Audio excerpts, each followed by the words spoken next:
Hello, everyone.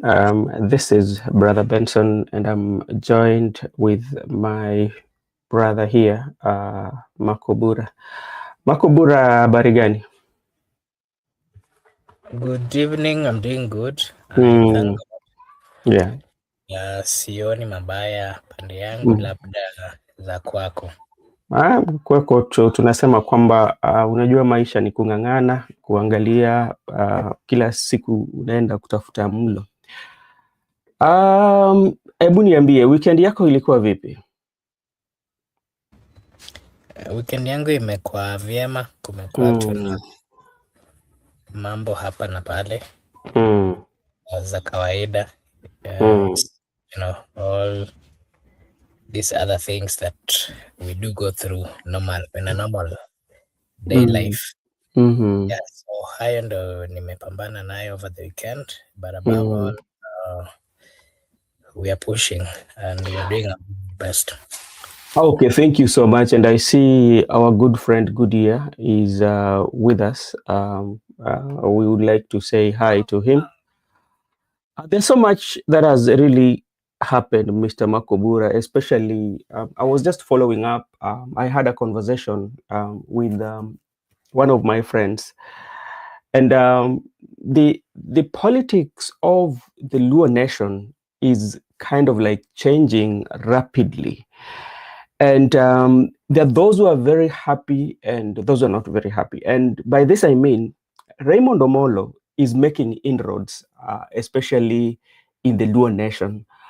I saw him yesterday or the day before yesterday, not to be very exact. He was in Nyatike and he was speaking to the Dennis Onyango. Dennis Onyango used to be a communication director for the Right Honorable Prime Minister Raila Amolo Odinga. He used to communicate to us, especially on the events of the Right Honorable Prime Minister. So Raymond Omolo is there, and it is something that uh, the politicians are seeing like Raymond Omolo is a bridge on how President William Ruto is getting inroads in the Luo nation. And these were areas that Ruto did not get a lot of support. But for now, if you compare back then and now, actually through Raymond Omolo, the President William Ruto has gained so much inroad in Nyanza. So that is something that maybe one time we will talk about, or one day we will talk about. And I will also engage Kennedy Ondiek, Honorable Kennedy Ondiek, a politician, one day to come and at least assist us with that. There's also something that is happening, Makobura. We know Jirongo's death, especially in the highway, is creating some questions. The big questions that people are asking about the Jirongo's death. Things are not adding up, and it is now something of national conversation. We will talk about that.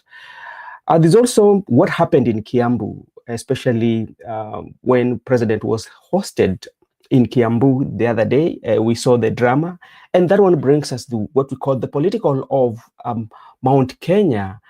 We are seeing the crowd that gathered around President, that gathered to listen to President William Ruto.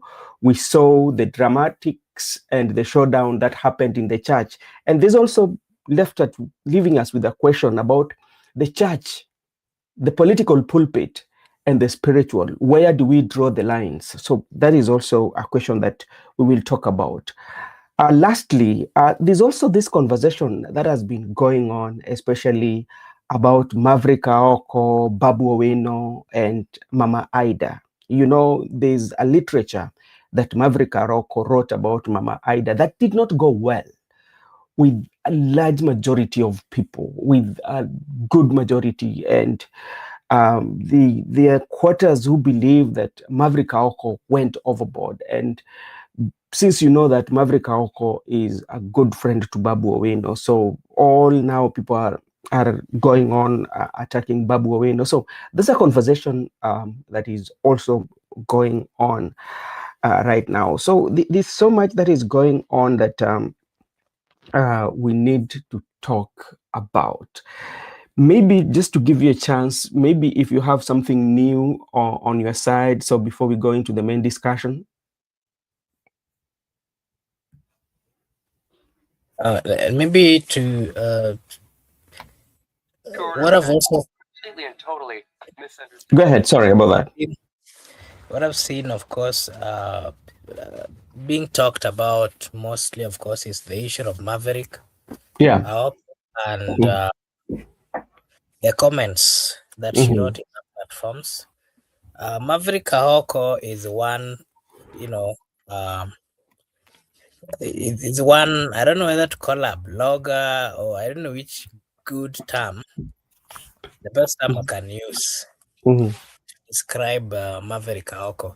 Of course, what Mm-hmm. she did brought a lot of issues, Mm-hmm. and the people of Kenya are asking Mm-hmm. why, why she did that. Mm-hmm. And, since she is a friend to Babu, Mm-hmm. the question that is coming out is that, Yes. remember, Babu has always shown interest in taking over from Baba, Mm-hmm. Raila Amolo Odinga. And so the question that people are asking is whether she's speaking on behalf of Babu. Is it a way of doing politics or what Mm-hmm. exactly Yeah. is happening? And, uh, all those people who are closer to the Raila's family Mm-hmm. and the supporters of Raila, majority of them are seeing or are saying that she might be speaking on behalf of Babu, and it is the political tactic that they're trying to come up with, to convince the people of Kenya or to Yeah. let the people know that Babu exists. But again, Mm-hmm. Babu on his timeline also came out Mm-hmm. and gave his version. Mm-hmm. He said that yes, he accepts the fact that they are friends, Yeah. but again, he doesn't. I mean, she doesn't speak for him, and she doesn't Mm-hmm. speak on her behalf. Yes, Makobura. Yes, I'm seeing our good brother here, a good friend who we've not seen for quite a long time. Uh, Ndwari. It's been long. I don't know when he was here. Or so happy to see you at Ndwari, and welcome to the show. And also our screen keeps on getting smaller. Yeah, we will work on it. I think it's StreamYard is coming up with quite a number of upgrades on their app, so maybe that could be the reason why. But Makobura, you've talked of something that Maverick has always been Babu's friend, and I can remember when we were starting this, we were coming up with the channel. Among the other people that we had a conversation with was Maverick Haoko. And we had a very nice conversation, but like Maverick has always been printing some materials on her Would you allow me to just assist? This is good year yeah. on what she has posted. That your screen keeps getting smaller. I think on Facebook you'll realize that there's two versions. There's one version that is on post portrait, and there's one version that is on landscape. Mm-hmm. So it is a new update that Streamia did come with. But if you are not conversant with the portrait, because I can see you are checking, I mean, Yeah, she's showing us on portrait. yeah, we're able to see on this side that you're watching on the portrait. So you Mm. can just refresh and then go to Brother Benson Media and click the right one. It will give you two options. So you're supposed to click the landscape one so that you get Yes, to watch the right. I mean, the the best bigger, version. yeah, like the larger, the bigger screen. So thank you so much, Makobura, for that. And politically speaking, politically speaking, um, this when you look at it politically, because like Babu Owino is somebody that is being talked about, is somebody has a very high ambition to be Nairobi governor. When issues like this come or issues like this emerge, your competitors will take advantage of that, you know. So politically, because politics is all about looking at your weakness point, and on your weakest point, that is where they build their strength. So it is something that is in the public domain. But again, Mama Ida, I think she went too far, especially for Mama Ida, knowing very well that Brother Benson, maybe I think you allow me to give just a clarification or a background of who Maverick is and what yeah. she does. Mhm. I think it will partly give a clarification of who really she is. Mm, So, of course, Maverick Aoko, her real name is, of course, Scoffin Aoko mm, Otieno. mm, She's a Kenyan political activist. She's a mm. journalist by profession. So many times she has always confirmed that. And she has also worked with very close, big, some cabinet secretaries, members of parliament, among others. To handle their And social media platforms, yeah, as a yeah, communication expert. yeah. She's also, of course, a media, social media personality. And Mhm, I can describe as a bold, unfiltered political commentator known for, of course, controversial takes that at some particular point, if you can remember, the only person who used to be controversial in up on his or her political commentating was Miguna. But then Maverick came and took the unfiltered, of course, trade from him, and mhm, she's continuing that with it. Maverick mhm. is also a blogger and, of course, an internet personality. Uh, and she is from Migori, if I'm not wrong.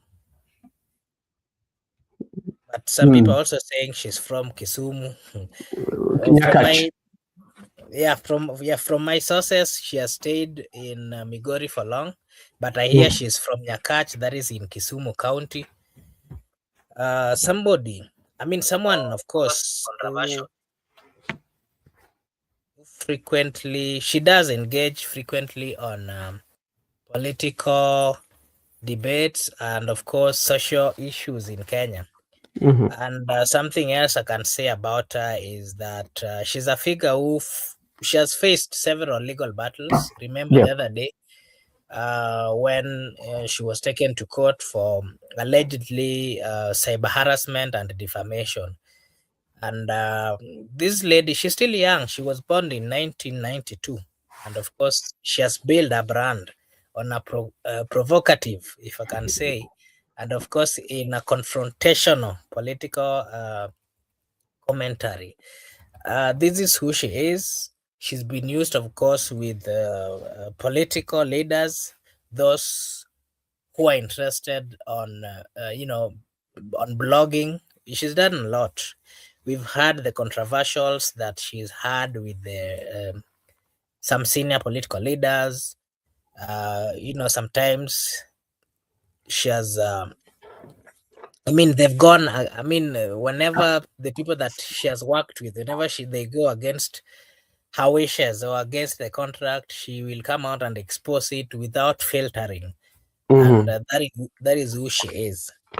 Oh, all right. Thank you so much. And maybe not to dwell so much about, you've talked about senior counsel, we call General Miguna.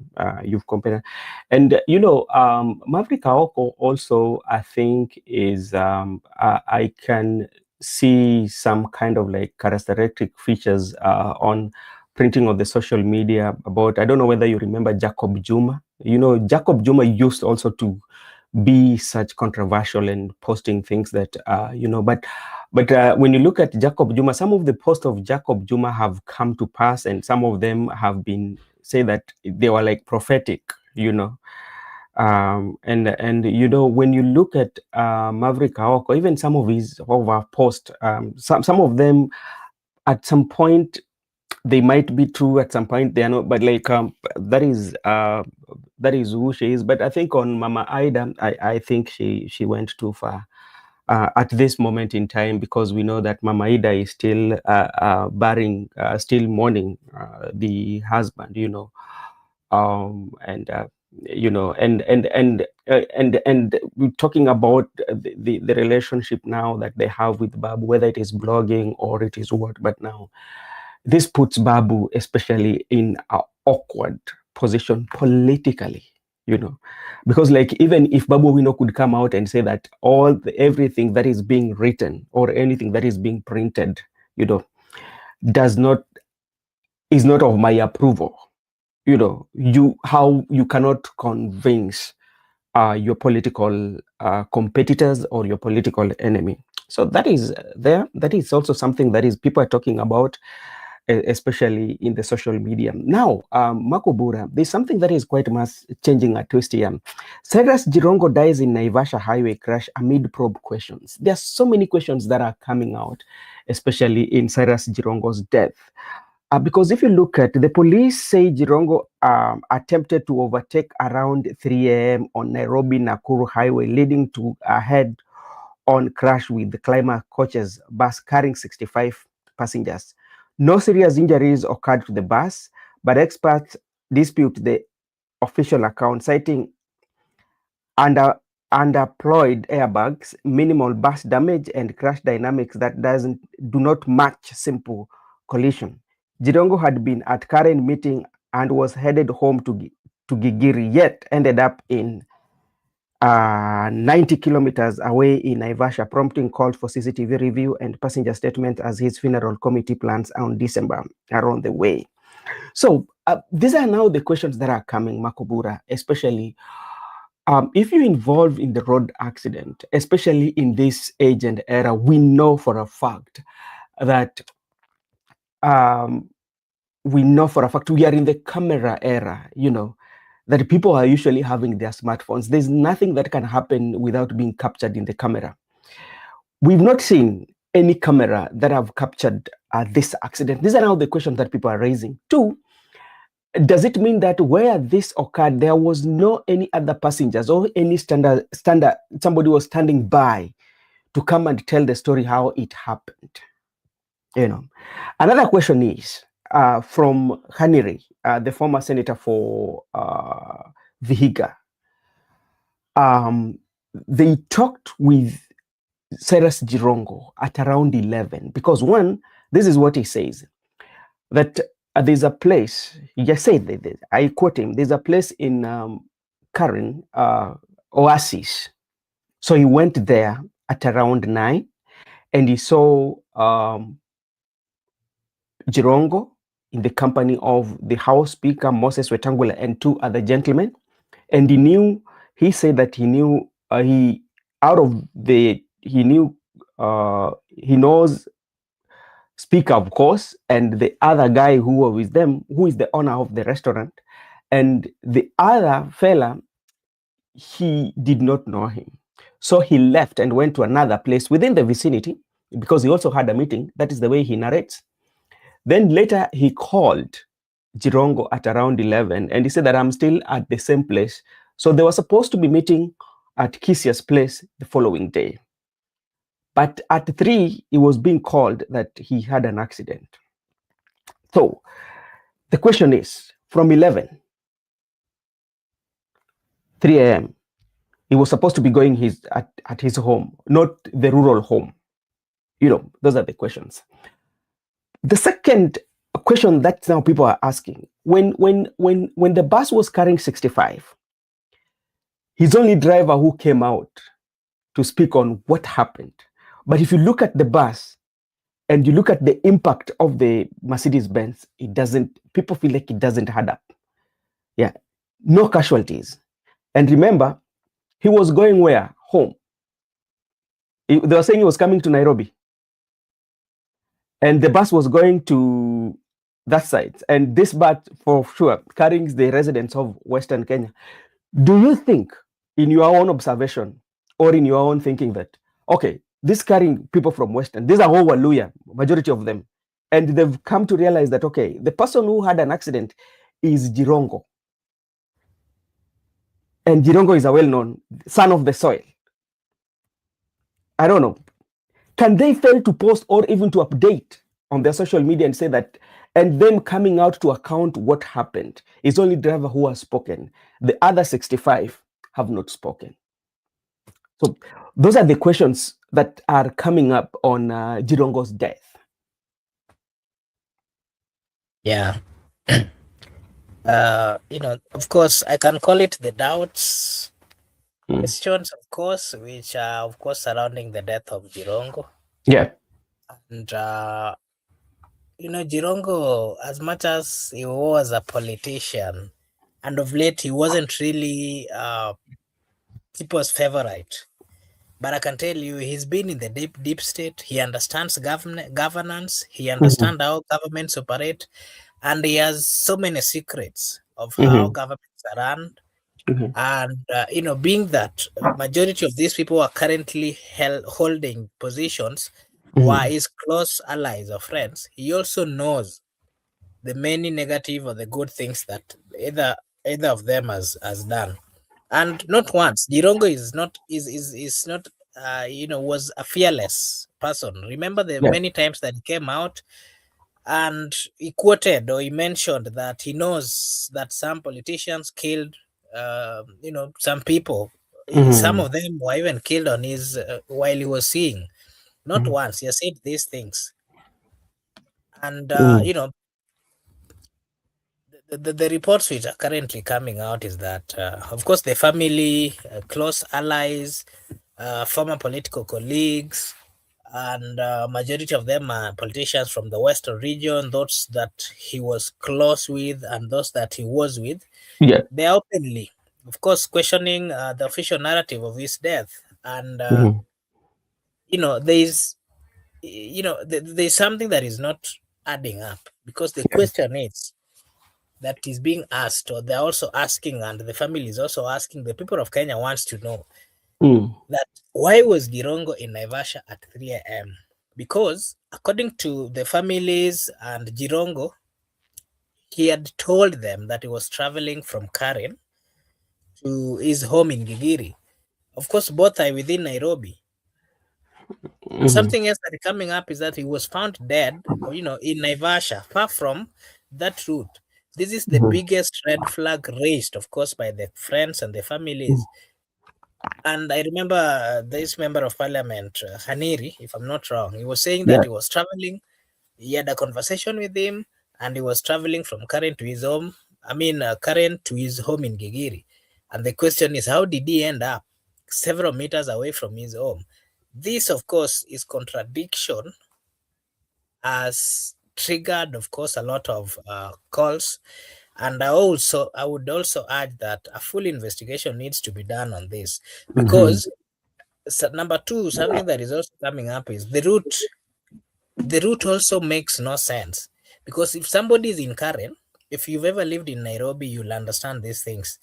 That if you are within Karen, and you want to travel to Gigiri, it is a very short intercity route, within Nairobi.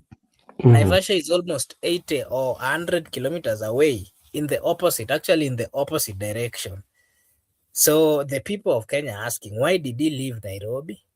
Yeah. What was he going to do over there? Where was he even going? Yeah. Who was he meeting in Naivasha, or that area that he went? Was he diverted? Those are some of the questions that we are asking. That was he diverted? Did somebody take him over there? Did somebody lure him out of the city? Those are the questions that needs to be answered. And then his final movements are also unclear, because in this era, just like you did mention, we've got the CCTV, we've got all the things that are required to ensure that at least a trace of him is given to the people. Where was he even before the crash? We are being told that he was in a petrol station. And this petrol station, this is a witness who is coming out to tell us that he was coming from a petrol station. The police are not clearly giving that he was from a petrol station. From the statement of the driver, is the one who is putting the situation and, clarifying everything. That is also something that we have to question as a people, And because Jirongo was a former minister, former member of parliament. Well, he can drive himself. But why was he alone at this particular moment, 3 a.m., without anybody even knowing? Where? Mm. You know, why was he at a petrol station at that particular? I mean, moments before the collision. That is also Mm. something that we have to be told, because why is it that he was coming from a petrol station, and then immediately from the petrol station, that is when now, the accident happened. And Considering and the and sums of cash, and and also. and something that is not adding up. Remember, um, when this accident happened, yeah, he was supposed to be overtaking. Yes or no? Yeah. So where were the vehicles on the other side? They are not even talking. And why were they even, if normally we've seen people overtaking, if they're saying that there was a jam on this other side, Yes. if he was overtaking, then at least two or three vehicles that were he was overtaking also Mm-hmm. might have been, he might have also hit them, or the bus that he collided with must have also hit, hit the cars on this other side.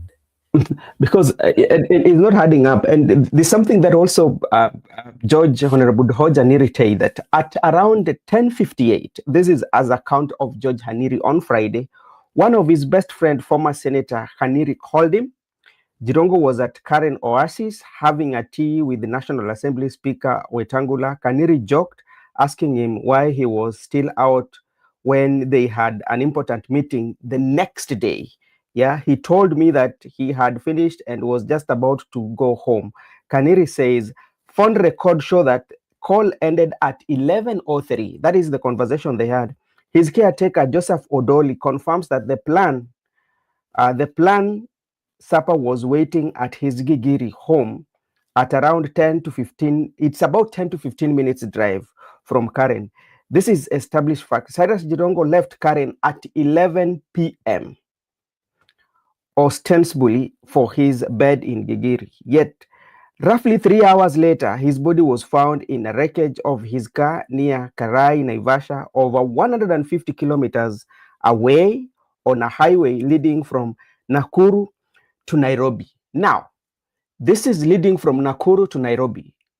So which means Jirongo, within that short time, Jirongo had drove from his home in Luyaland, and now he was coming back to Nairobi.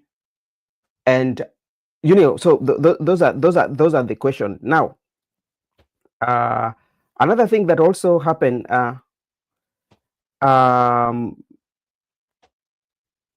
So when you look at the distance is almost 90 to around 8 kilometers, not 100. Yeah, it's 150. It's, I think, like the kilometers is between around 90 to around 80 to around 150 approximately. Mm. So You know what, Brother Benson? mhm. Uh, I'm quite sure you understand cars. Yeah. And you know the kind of machine or the kind of vehicle that Jirongo was driving is one of the most luxurious Mercedes Benz. Yeah. A car with, of course, quite high specs. It has, of course, the speed. I mean, The safety features. collision. Talk about the safety features are Yeah, very high. And again, if you hear the explanation of the driver was saying that when he saw this vehicle coming, he decided to brake, and he braked.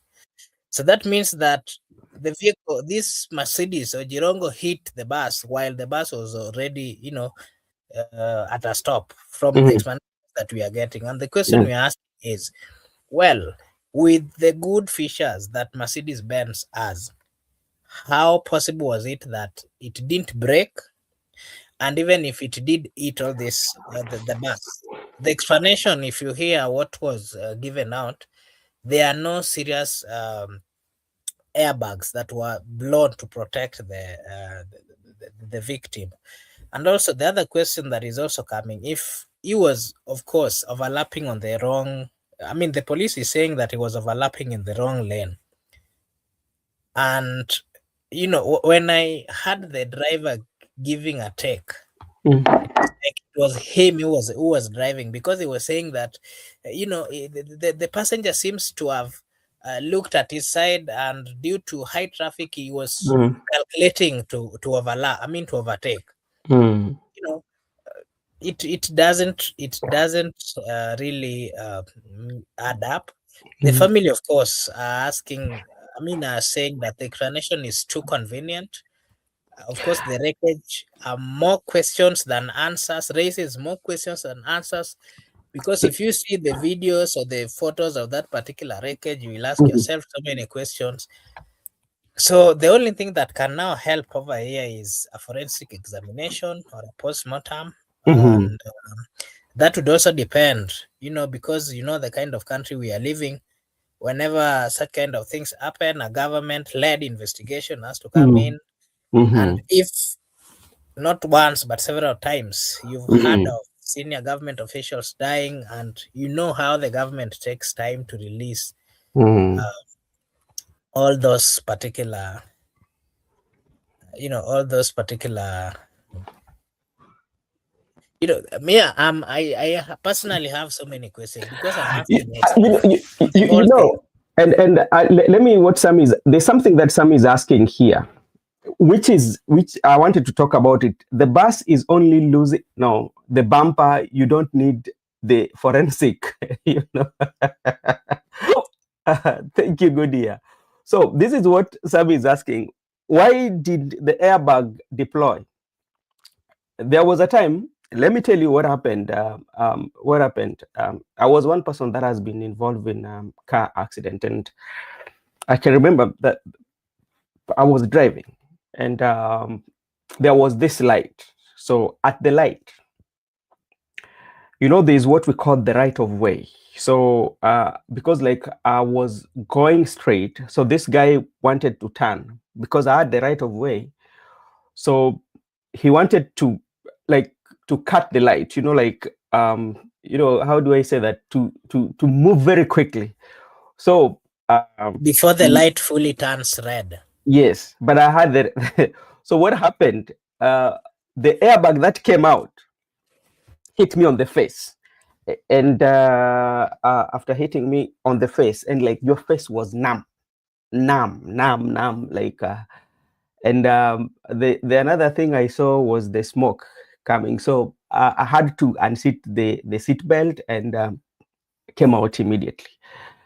And you don't have like the state of mind at that particular moment, especially if you know as a driver you've involved yourself in accident and somebody has passed on. You know, it is not very easy for you to gain that courage and come to the camera. That is one. Two, there's no way 65 people, none of them can come and tell us what happened. There that panic that you have to have as a person, you know. Then the police house also have to make sure that you talk to people and say that if anybody is at a critical condition, because like you never know, there's panic. But we are not seeing and we are not even getting anybody from the bus. So I think there's something wrong. Yeah. So yeah. So in Kenya, red light means green. Yeah. So I think the death of Jirongo on the highway will raise more questions than answer. And from the look of things, the family, and his closest friends are not going to be convinced that Jirongo was involved in the road accident, even from what George Haniri was counting about what happened, that he broke his leg and one of his hands. So there's too much that is going on Haniri's in Jirongo's death, and this is something that we will be following during this week. It will take the center stage. And people might be reaping political assassination. We are waiting for the expert, especially the forensic expert from the government, them to give reports, and we will be waiting. So that is also a question You that. know, me one thing that I would also want these people to answer me is Mhm, we are Kenyans and Kenya is our business. mhm, We would want to know, because we have experts, we want to know why was Jirongo in Naivasha mhm, if he had no businesses there that night, or whether he had businesses there that he was attending to. mhm, He was a mhm, Kenyan politician. He was a public figure. We want to know. We also want to know who he was meeting, starting from Karen all the way to where he died, because no one has come forward to tell us that we were with him in Naivasha or we spoke with him.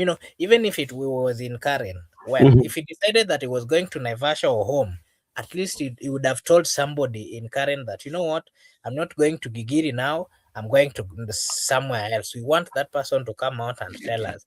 Something else that we want to know is, why did he leave Karen and end Mm. up in 100 kilometers away from Karen? This is contradicting his statement destination, the one that he had with his close friends. And And Makobura, considering the time as well. another question that we can also ask, because if he was coming from the Western Kenya to Nairobi, so how did he drove all the way, or did he miss the road and reach somewhere, then say that, oh, I'm in the wrong place now, I'm coming back? Because they say he was driving from home. And another question that I also, that if somebody can answer me this, then I will be convinced that something happened. This time and error in everywhere, not only in Kenya, especially in a highway, because we know majority of times, so many buses do the night shifts, and some other people are using the road, and this is a two-way. Does it mean the people on the other side, even after 10 minutes after everything? And Kenyans, Kenya is a place where bunduki kilia hapa, instead of people going for safety, wataenda kuangalia nini imefanyika. It has always happened. Yeah. I know, even at night, they will wake up to go see what really happened. Is there waende anything kwa that they scene take out na of it? I scene know. is not, lazima Mkenya aende angalie ni nini inafanyika. Kwani hii ilikuwa ni utofauti gani, ambapo hata wenye walikuwa wanapita na gari hawakukuwa na dhubutu, hawakukuwa na hebu tuangalie ni nini imefanyika. Eric here is saying that story Asija is normal. Drink under the influence of alcohol. I beg the family not to dig. I disagree with him, because even if you're drunk, people have been drinking, not once. People have drunk bana. That is somebody who has drunk milele na milele. Sasa hii jana ndio aliamua kudrink, alafu hiyo pombe ikampeleka all the way from Nairobi to Naivasha. Okay. No, Mama. Okay, Makobura. We are just, there's so many questions that even what Erika Yaga, remember he was a tenderpreneur. So maybe business gone sour, but like we will be waiting for the security apparatus or the forensic investigation, and maybe we'll give the Kenyans update that is going to convince them. So we will be following. Ayaga, I hope you're doing fine. It has been long. Sammy is saying, remember he was a tenderpreneur. So okay, that is there. But politics will take the center stage of his death. That's another thing with Kenyans. Kenya, something can start well with an investigation, but at the end of the day, it is going to be politicized. At the end of the day, no reports or what you will get. So we will be with that. Hey, brother Ben. Laban, thank you so much, and I hope you're doing fine. Okay, Makubura, let's go to Kiambu. What happened yesterday at Kiambu, especially at the church event that was organized by the member of, it was in Gatundu North, where the president was there. And we saw showdown of power, or the strength, whereby people were, everybody hired the person to praise them more so that they could get attention of the president. We also saw what happened with Wamatangi and Nganga Kuria, the MP who, the member of parliament for Thika, who intends to challenge Governor Wamatangi in 2027. But there's so many things that I did pick from there. And maybe for the first question to you, do you see President William Ruto gaining influence in Mount Kenya back?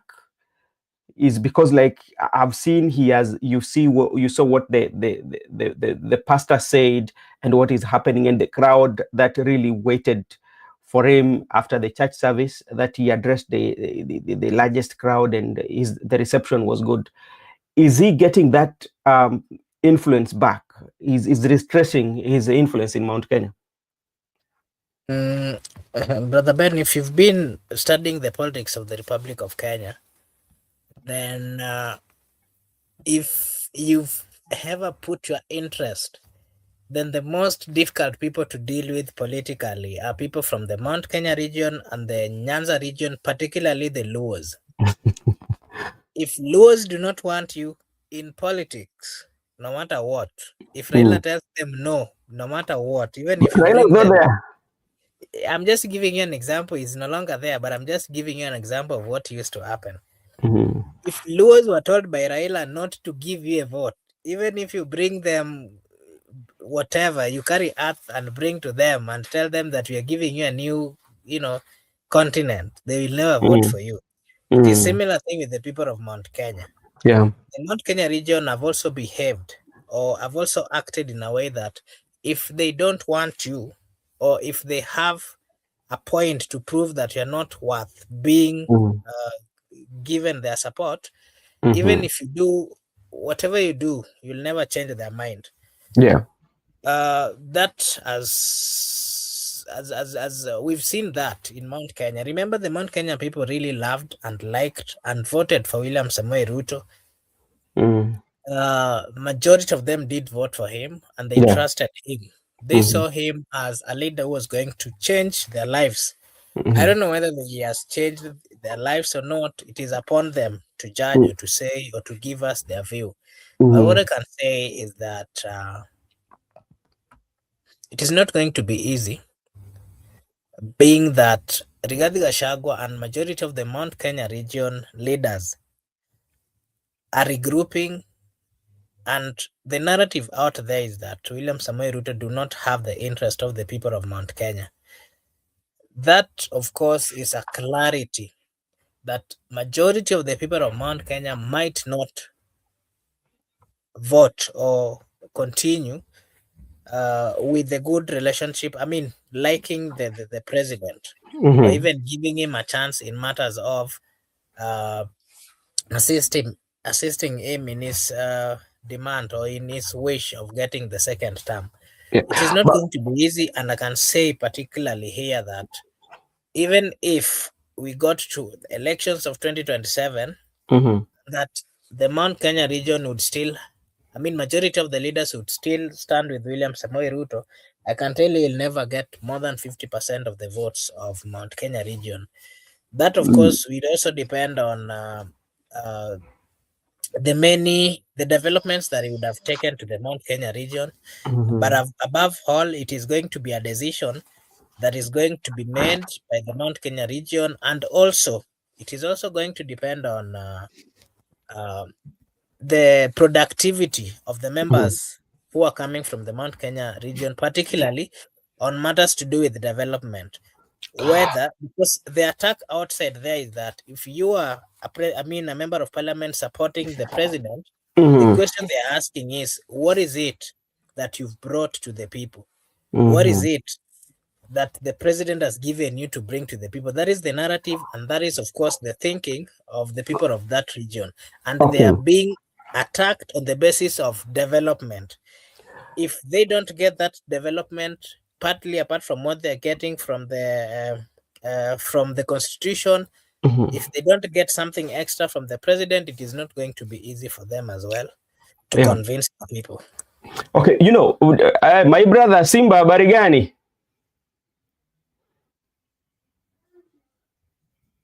Simba. Okay, akikuja na Makubura, there's something here that you have to learn, or I think politics is all about perception. And President William Ruto is a very good, especially when it like to creating that perception. And let me just read for you something here. And this is something that was done by, was published by Pauline Njoroge. let me see what Pauline Njoroge published. This is something that was published by Pauline Njoroge. I usually check on what Pauline Njoroge usually posts on the social media. You know, and that one would give you look at. Let me see what Pauline Njoroge. I just pulled it. What Pauline Njoroge posted on social media. Let me see, where is it? I wish I could have checked it yesterday. Okay, as I looking for that, I'm talking about the perception, and the perception that was created yesterday. If you look at even what happened, you know, that is something that we're going to talk about. But now let's come about the church, because we are seeing that trend again, whereby the president is going through the church, and if you can listen even to what the pastor or the bishop of the day said, that actually urge people to vote for president. We to call it the pulpit politics, and that's why I was telling you, Mr. President William Ruto, is he getting back the Mount Kenya because he's starting to go through church? Maybe I found that comment for Pauline. Allow me to read it. Oh yeah, you can read it. Pauline Njoroge, William Ruto is back in Mount Kenya. Yes. And he knows what you people are like. He will give it to you well. As you keep lying to yourselves and everyone else that an elephant is not buried with its tusk, therefore the reason you keep turning up at his rallies, those massive crowds you form, and the wild cheers you make are being watched by Kenyans from the other regions. And they're saying to themselves, wow, if this man still has this level of command in Mount Kenya, then he is clearly the man to beat in 2027. In that case, why should we align with anyone else? Let's join him to be part of the next government. They say perception is everything in politics. The guy has the strategy, he has the money, he has you lovers of elephant tusk to create the perception he needs out there. End of quote. Okay, so that is what I was telling you, that the politics is all about perception, politics is all about the strategy, and politics is all about if you have money, especially when you look at the Kenyan politics. And from the look of things, if you saw the crowd, to me, it signals for me something that President William Ruto is kind of like gaining back the trust of Mount Kenya people. Simba, how are you doing? I'm good, brother Ben. Habari ya jioni? Salama, siku mingi. Niko salama. Sisi tuko salama kabisa na tunapiga hiyo debe ya 2 term. Now, okay, wacha debe ya 2 term. Wacha tulikuulize swali kakangu. Kuna swali mengi ambayo mimi nataka kukuuliza, labda unaweza kaniambia. Kabla tujaenda katika swala la rais kuwa pale Kiambu jana na hata ya Jirongo,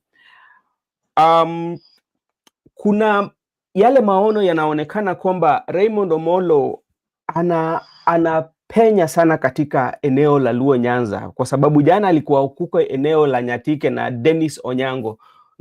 Unajua Dennis Onyango alikuwa msemaji wa mkuu wa baba, yeye alikuwa tu wa baba kabisa. Na kuna wale ambao wanatoka sehemu ya Nyanza, wale maviongozi wanaona kama hiyo ni tishio. We kwako unaweza sema vipi? Hiyo ni dalili kwamba serikali Raymond Omolo ni PS wa internal security, and you know the weight behind that docket. It's like he's coordinating security across the country. Not only security, there is a lot that comes with it. But I think what he's doing is laying ground well for the president. And the president, as normal, is overworking. Nyinyi kama watu wa ODM haikuwa ni tisho kwenyu sana sana kama watu wa ODM, kwa sababu inamaanisha kwamba ikifika wakati wa uchaguzi ienda ikawa rais akapata hata wajumbe katika chama cha Jubilee, ingawaje watakuwa katika broad based government, lakini utapata kwamba watapata wabunge katika chama cha UDA not Jubilee, na hiyo itakuwa ni kama inapoteza maarufu ya ODM katika eneo hilo. Sikiza brother Ben, nikwambie jambo moja. Hii Kenya ni nchi moja, lakini sijui kama ulisoma kitabu cha kusadikika. Social media imeform nchi ingine ya Social Media Republic of Kenya, which is not existing. Vile kusadikika ilikuwa nchi hewa. So haya mambo yote ambayo tunayoyaongea, mimi kwanza proof yenye ninakupatia North na Malava constituency. After all these shenanigans and vitu zingine ambazo zilifanyika all over, you know the outcome na mahali tuko. Mimi nataka nitoke hapo. Rais Ruto alijaribu sana baada ya kuwa na mgawanyiko katika mlima. Unajua ni mtu ambaye amekaa katika siasa for a very long time, and for a fact wakati aligawanya mlima ukawa mara mbili, Mount Kenya East na Mount Kenya, hiyo ilikuwa ni his strategy, he retained it. Two, hiyo Mount Kenya yenye ilipaki, amerudi Kiambu, anataka kutenga Kiambu na Mount Kenya, na Kiambu is in Nairobi.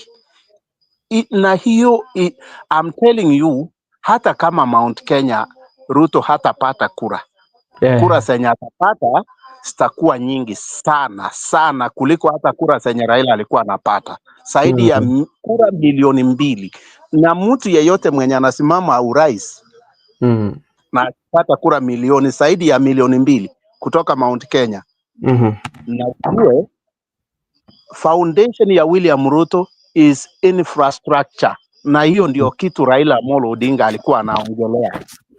Wakati ilikuwa hivyo, wale watu ameweka katika ule msingi wa infrastructure in Kenya ni vijana wa Mount Kenya. Hiyo ndio njia yenye yeye amesema huu ndio msingi yenye ninafuata, na hizo kura atazipata kwa njia ya uraisi. Okay, asante sana ndugu yangu. Kabla hujaenda pia niko na swali ambayo nataka kuuliza hapa, kwa sababu kuna hii jambo ambalo sasa imekuwa ni inazungumziwa sana katika mlingo wa siasa, hata katika nchi. Kifo cha Jirongo ambayo ilitokea kwa ajali ya barabarani. Kuna maswali ambao watu wanauliza, ni kama wanapata kwamba habari ambayo yalitolewa ya kwanza ni kama haionyeshi kwamba ni ajali. Wewe kwako unaweza sema vipi? For one, wacha kwanza nichukue muda huu niseme pole kwa jamii ya Jirongo, lakini jambo la kusikitisha sana ni Jirongo si Mkenya wa kawaida. Jirongo ni mwanasiasa, ni mwanabiashara, na pia amewahi shikilia nyadhifa mbalimbali. So jambo moja ambalo mimi nitasema, it was very unfortunate kwamba Jirongo alipata kifo akiwa peke yake. For one, sidhani kama kuna ripoti ya muhimu ambayo itatokea, ni kuombea jamii wapate nguvu wamulase Jirongo, kwa sababu yeye ashaaga.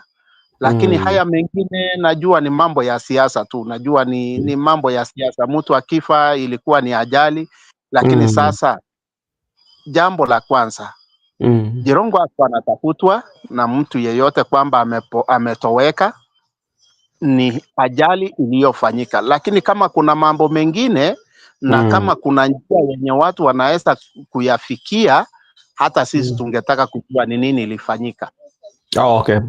Asante sana, kwa sababu unajua venye umesema hapo awali, si mtu wa kawaida ukiangalia katika jamii ya Kenya ama katika nchi ya Kenya, kwa sababu ni mtu ambaye ukiangalia maisha yake ni maisha ambaye sana sana amekulia katika siasa, amefanya kazi na aliyekuwa rais wa awamu wa pili, that is rais hayati Moi, na pia ni mwanabiashara, na unajua katika mambo ya biashara huwezi jua, lakini unajua kitu ambacho kinashangaza wengi, ambapo watu wanauliza ni kwamba jinsi alivyotoweka ndio inaleta tatanishi, na hilo nafanya Wakenya wanauliza swali, labda kama labda tuseme kama ni kweli, labda alikuwa na shida na wale ambao wanafanya nao biashara, ama wale ambao nini, unajua ipo, lakini ni sawa.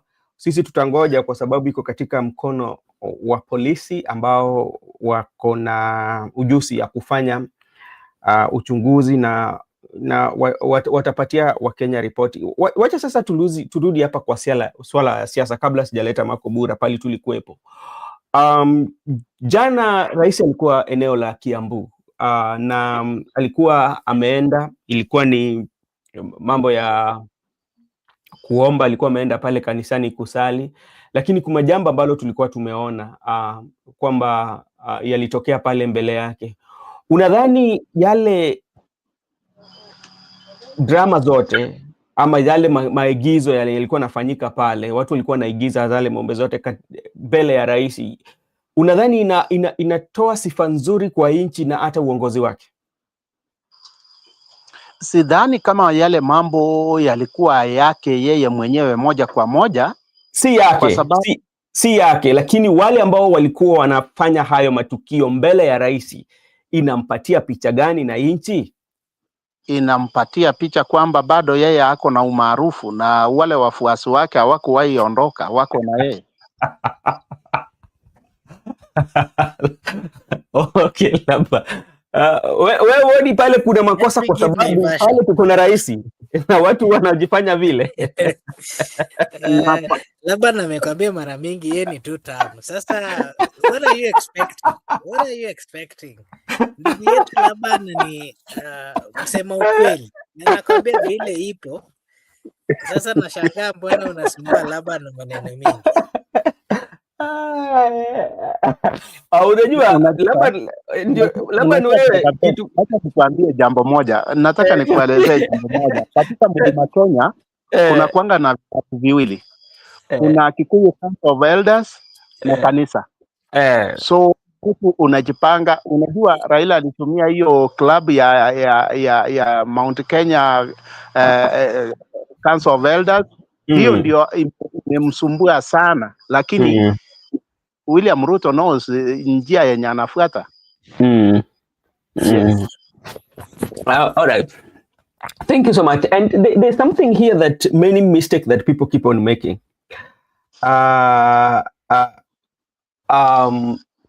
There's nothing like incoming.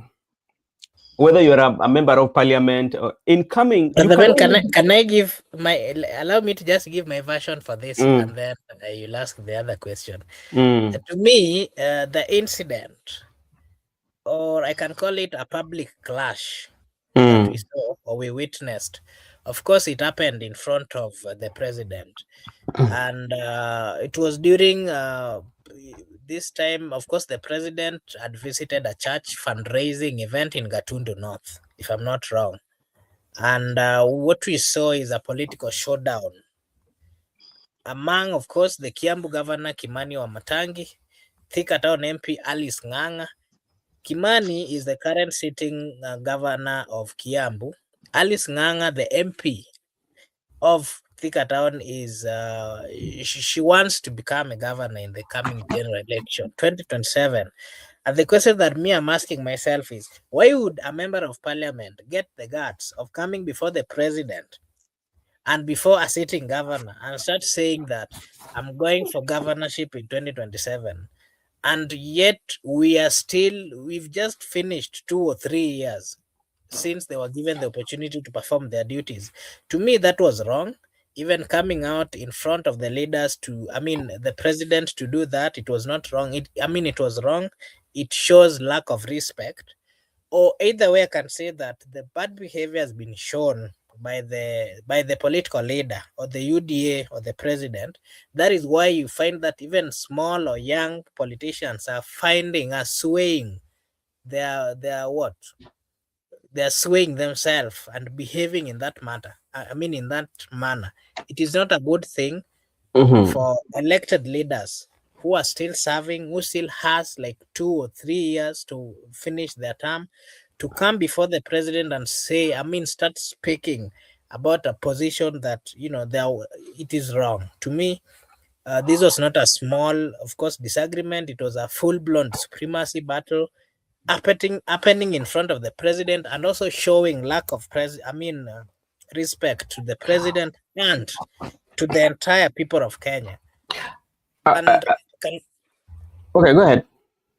I can say that I had a saying that very soon, allow me to quote her. She was saying that very soon I will be, this is Alice Nganga, openly telling, of course, the president, who is our president, William Samoei Ruto, and the congregation, that very soon I'm going to be the boss here in Kiambu.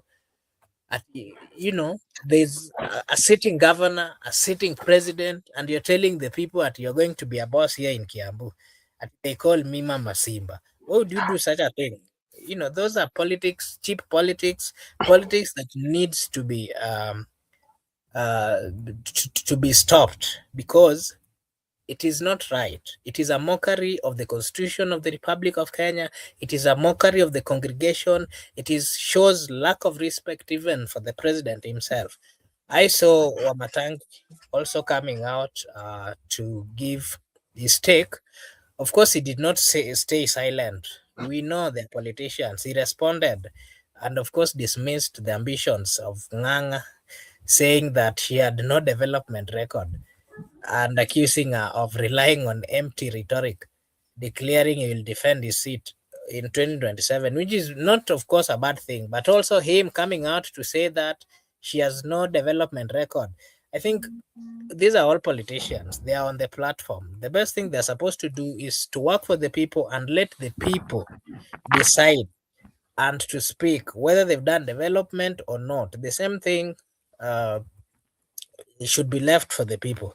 I saw the the president standing to intervene, and of course he was not amused, because it is a culture that has been created within the Republic of Kenya.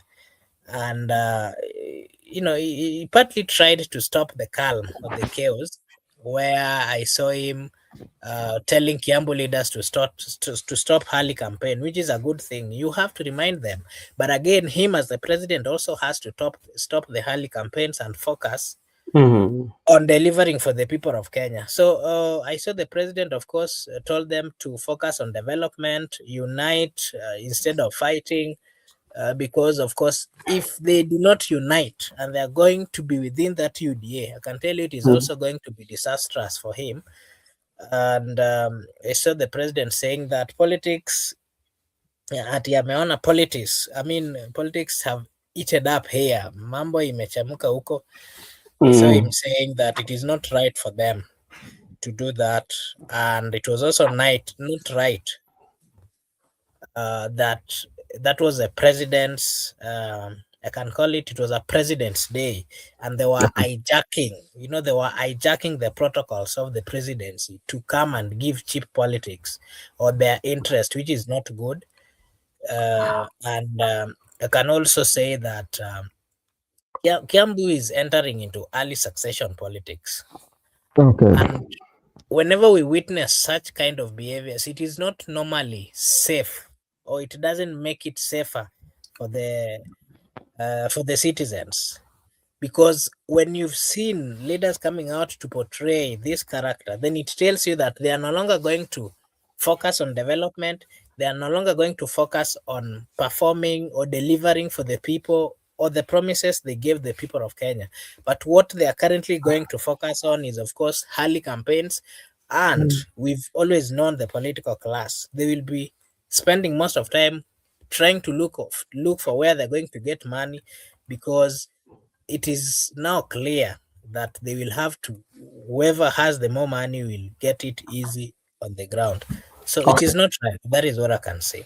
All right, thank you. And I want to ask Simba some question, especially on especially because, like, if you're very keen enough, but I will look at it in terms of look at it in political view. When you look at the gathering that were there, it seems that each and every person, be it Wamatangi or Alice Nganga or the MP that was there was crowds that were hired to heckle or to cheer each other when they speak, or maybe to show their superiority, you know, in politics and how it works.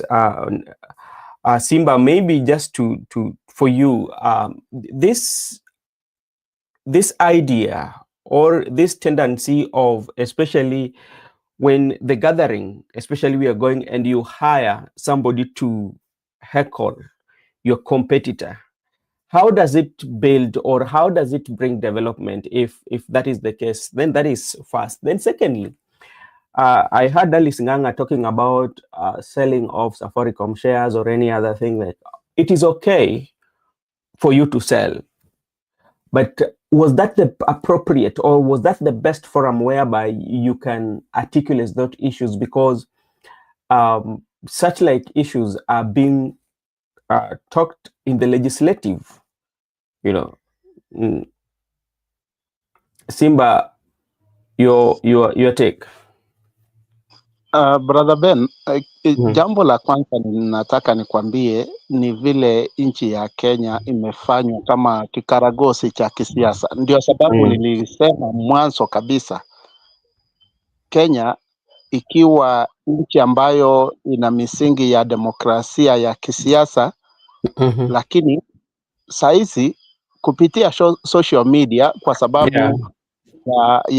ya mabadiliko vile inakuanga katika mabadiliko ya hali ya anga na pia ni mabadiliko ya kisiasa, ndio sababu mimi nasema kuna nchi nyingine ambayo imeundwa ya kimtandao ambayo imeleta taswira hii yote, lakini at the end of the day hawa watu wote mimi sidhani kama kuna makosa yenye wanafanya. Kwa sababu gani?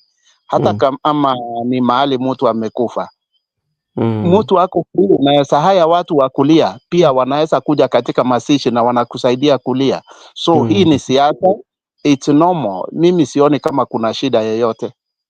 So wacha tu nikuulize swali na hii bila kupapasa macho ama kuegemea upande fulani ama upande fulani, kwa sababu tunaweza sema kwamba hulka ambayo labda tunaleta katika siasa zetu. Umesema kikaragosi ya siasa ambao sisi tunaleta, na unajua kwa nchi iendelee vizuri lazima tukue na siasa zenye ziko na hadhi, siasa za hadhi kabisa, ambapo ni siasa za heshima. Lakini ukipata mahali ambapo watu walikuwepo jana, ni hapa ni pahali ambapo tunasema kwamba watu walikuwa wamekuja kuabudu, na unapata kwamba pahali ambapo watu wamekuja kuabudu, kanuni na taratibu ama venye sisi ambao watu walilelewa wakajua kwamba ikifika pahali ambao watu wanaabudu, unapata kwamba siasa huwa inawekwa kando, labda tunaweza baadaye. Lakini tunaona kwamba hii ni jambo ambalo linafanyika. Sasa tunyamaze tu kwamba tuseme kwamba hiyo ni kizuri, ama tuseme tu kwa pande zote, yani kwa nchi ambayo kama inataka kuendelea bila kuegemea pande yote? Sasa mimi nitakupatia jibu ambalo litakuwa kwa kifupi sana. Kama mtu ni Mkristo na ni mwanasiasa, kanisa si ni ya Wakristo? Ndio Wakristo hao. Mtu hawezi wacha kuwa mwanasiasa ndio aende katika kanisa, na kanisa haiwezi kuwa bila hao Wakristo. So mimi sioni kama kuna tofauti yoyote, kila kitu iko sawa. So unasema hayo maneno ambayo yalitendeka pale yatendeke tu kwa sababu hao ni wanasiasa, ambapo mtu anapata nafasi ya kuleta ama kupatiana pesa kuleta watu ambao wakuje wapige kelele mwenzako akiongea, hapo heshima iko wapi? nataka nikuelezee pale Naivasha, wacha tutoke Kiambu ndio nikupatie taswira ambayo inachora picha yenye unaulizia. Naivasha, ukumbuke wakati mmoja jamii ya Wakorino ambayo ni watu wa kidini ambao wamejisimamia mwaka 2022 Uhuru Kenyatta aliwaita wakawa pamoja, Raila Amolo Odinga akaenda akachanga pesa, kukawa na shamba mpaka wakapewa mpaka shamba. Matokeo yalikuwa tofauti, waliheshimu. Sasa unajua utofauti ambayo labda mimi naleta ni kwamba mimi sipingi labda kutoa pesa, sikukuwa naongelea msingi hayo. Mimi nakuuliza swali kulingana na mienendo na tabia ambazo zilioneshwa na maviongozi. Hata kuna mahali ambapo ulikuwa unaona mheshimiwa fulani anapapasa hivi mkono yake kuambia ati wale wafuasi wake wapige kelele. Unajua hapa ni pali ambapo watu wamekuja kupata chakula cha roho. Na ndio sababu nimesikia Marco Bura amesoma ujumbe wa Pauline. Pauline anajulikana ni mtu wa siasa za kimitandao na pia wanachangia katika hayo. So mimi sioni kama kuna shida yoyote, ndio sababu mimi nasema Mlima Kenya kuna vilabu viwili, unachagua ni gani yenye unaona ni rahisi, kwa sababu hiyo yote ni siasa tu na sarakasi.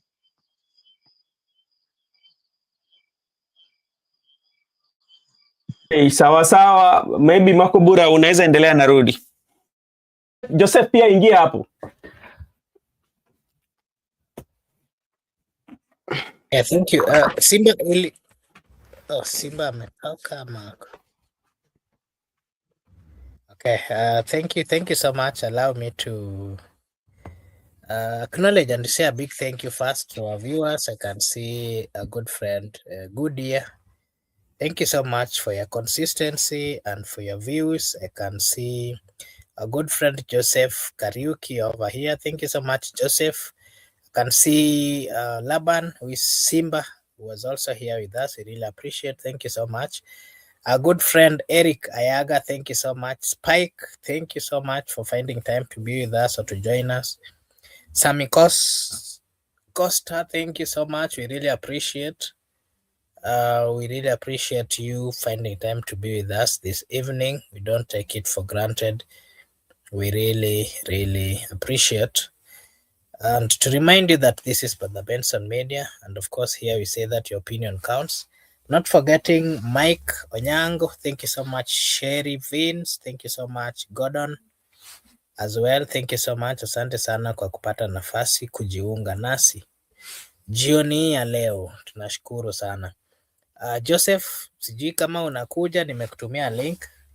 Nina swali ambayo nataka unijibu iwezekanavyo. Yeah, so partly today, of course, we've given our views about the mystery of the death of Cyrus Jirongo, and of course the issues of Maverick. And maybe something else that I wanted us to talk about is Babu Owino's health, and of course Babu Owino's health care and political message. And we saw Babu Owino was hospitalized, and of course that was confirmed by himself and his close allies. And quite a number of people, Kenyans, did come to to just say sorry and to wish him quick recovery. And they gave him what I can say support. And he also came out and acknowledged and say a big thank you. And these are some of the things that were trending. And his health, of course, triggered speculation about the succession politics in Nairobi and the Luo Nyanza, where if you went through the comments, people were saying that you are the one they're waiting for, and such kind of things. Something else that I want us to just give a view on, I can see our good friend Joseph is here. Maybe before I give more questions. I know, Joseph, you've been listening. Maybe I give you a chance to you just give us your view on whatever you had us speaking about before I get into specific questions. Thank you, Brother Makobura. I hope you can hear me. So I have come here. I wanted to converse with Laban, but I seen it's like he has gone. You know, he has thrown in some words and said that there is a base. I don't know which base is that one. Maybe it's a base is creating. I should tell him first he should focus na Kisii politics, because Kisii politics bado zina mchenga sana before he can focus with Mount Kenya. Mount Kenya politics, I think people have been telling guys it's a very difficult affair, and it's a very dangerous rope. You can remember in 2022, people thought Uhuru and the team, they thought that Mount Kenya people will give Raila the votes, and they were there and they were campaigning, but at long last you saw what happened. So these guys can seem they are laughing with you there, but they are clearly what they know what they are doing. So you can think that it's a base which is there, but it's an imaginary base. I loved that conversation by Laban, but I wanted to converse with him, but I think he dropped. So what you saw in Kiambu was not even a church function. That one was a political function, because it started with the bishop. The bishop is the one who started with the political functions. He changed the sermon into a political rally, and it was charged up.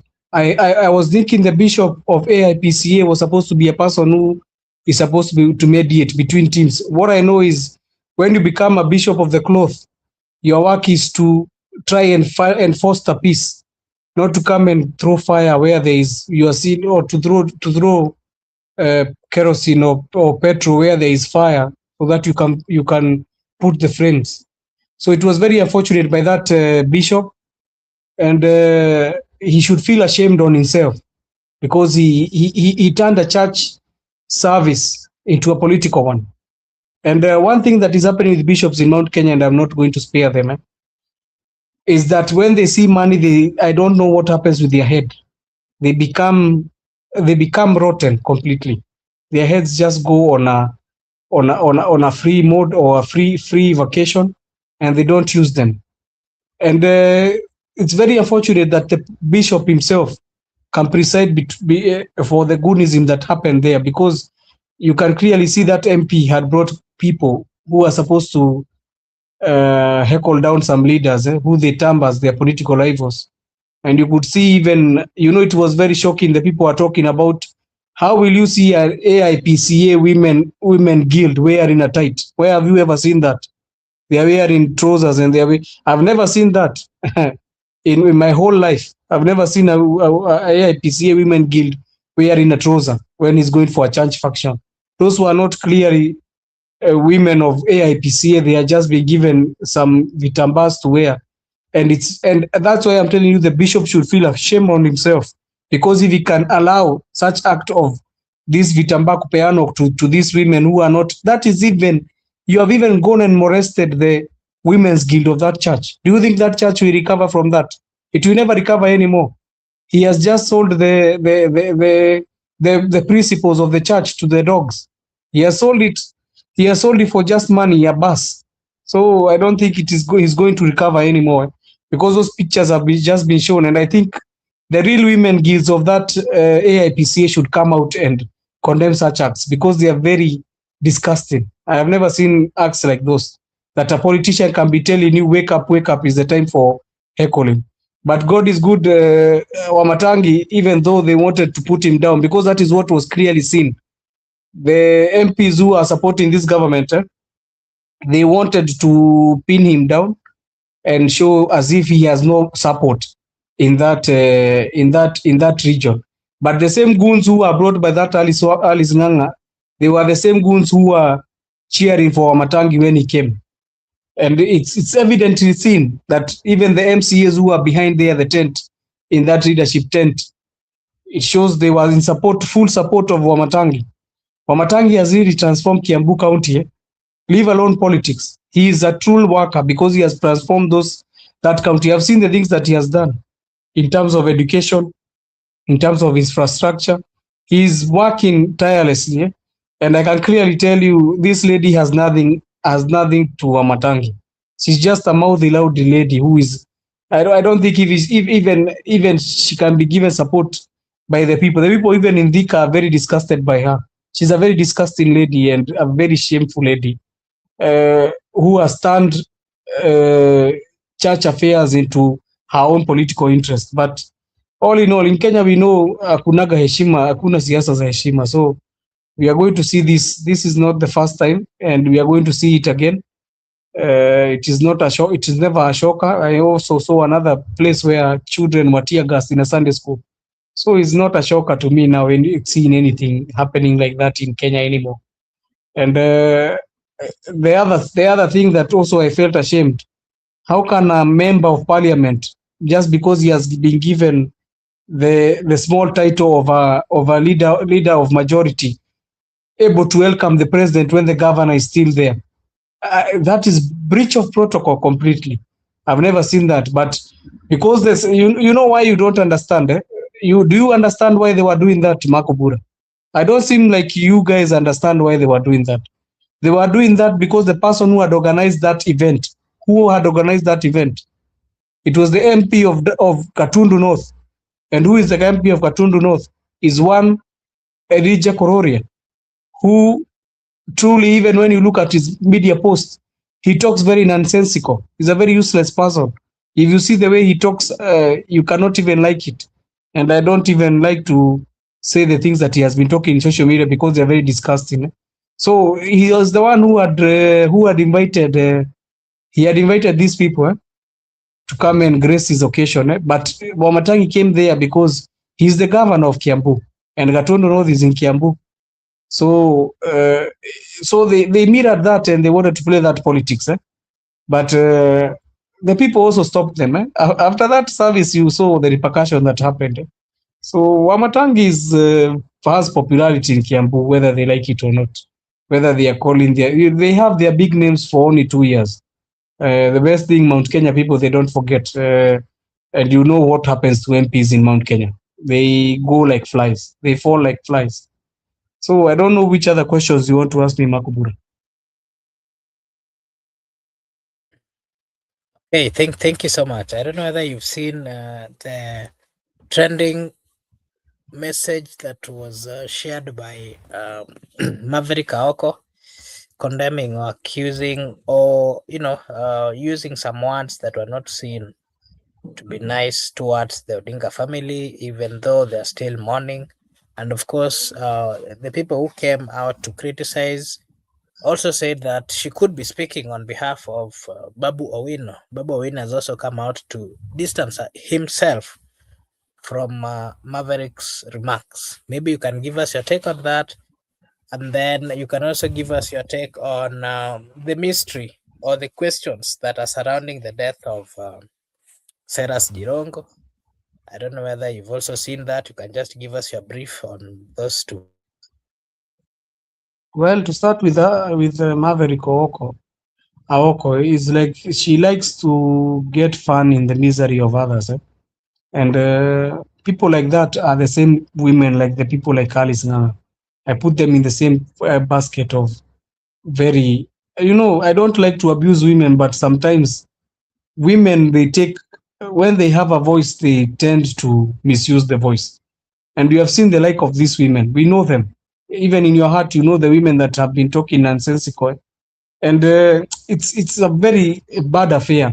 So it clearly shows that women in leadership it's a very dangerous affair, because Aoko is a well-known person. So when she removes anything from her mouth, it influences some of these things. It influences so many people, because she's talking to the people are going to see what she's writing. And it's very unfortunate that she can be removing such kind of words to a respectable woman in the society. who has been there unwavering, supporting her husband through all that went down in the history of Kenya. A woman who has supported her husband even when we changed so many critical things in the country, like repealing the section 1982 of the multi-party. A woman who has suffered when her husband was locked up in jail, and she really took a toll on her.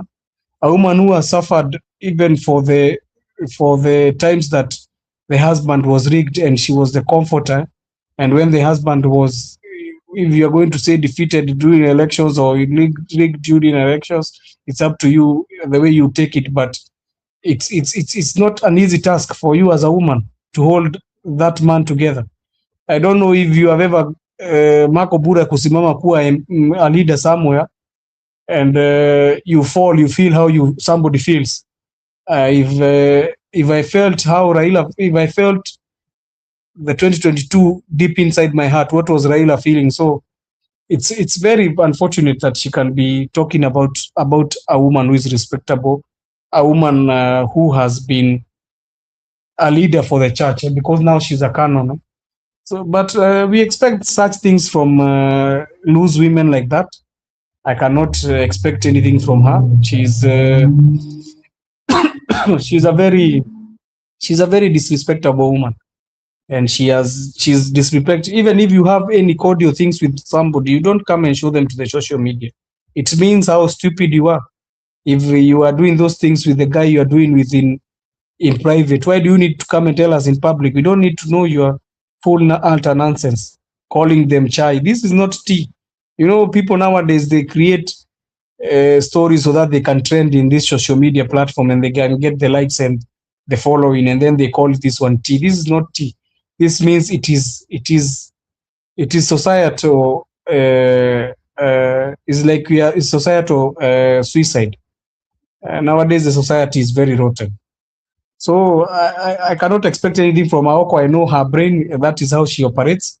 But to put Babu Owino in that space, it is very wrong. Because Babu Owino, I know the way he takes his politics. Even though you see him as a, Babu Owino before was a very young leader. He could talk anything through his mouth. But nowadays, he has uttered the politics of, he has learned the politics through the years, and he has known politics need maturity. And he has become very mature. And that's why people are in support of Babu Owino. I think some quarters just want to damage Babu Owino image so that they can run. They are looking for a scapegoat for Babu Owino, from Babu Owino, but it's not the right way.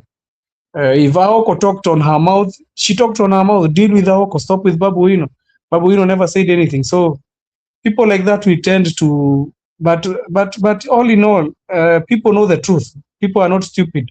In this country, people are not stupid, so they know where everything lies. And it's so unfortunate. But what do we say? You asked me also about CJ. CJ, that accident is still a puzzle, because there is no day you are going to get into an accident with my brother, Marco Bure, and there is no witnesses other than the driver who you got into accident with. I would like to see the witnesses, more so the ones who are in the bus, because he said he saved the passengers who are in the bus.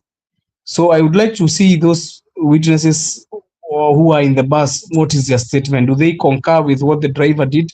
Because we are supposed to be having 2, 4, 3, 5, 6, 7 witnesses talking the same thing, and you can hear it is echoing the same language, that what the driver did is what the passengers saw.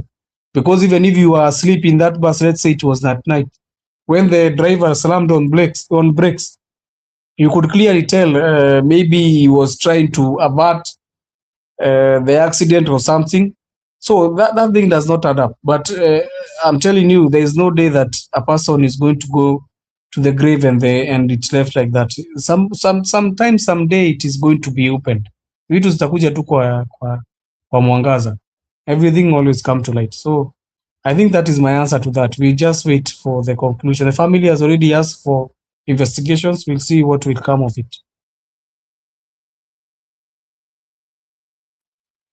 Okay, thank you so much, our good friend Joseph, for finding time to join and to give us your take. Allow me to also welcome Msimamo.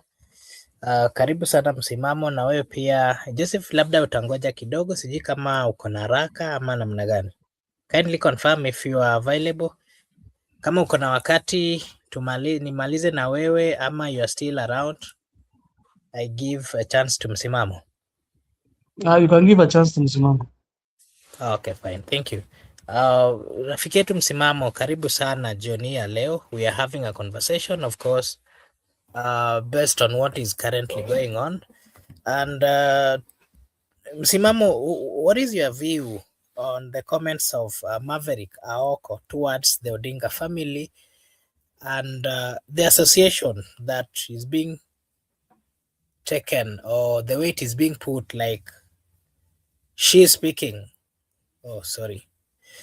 Msimamo ni kama ameshatoroka. So Joseph, I think we'll just I'll get to the next topic that I want you to just give your take on. Fred Matiang'i, of course, met Karua Monya amid opposition claims, and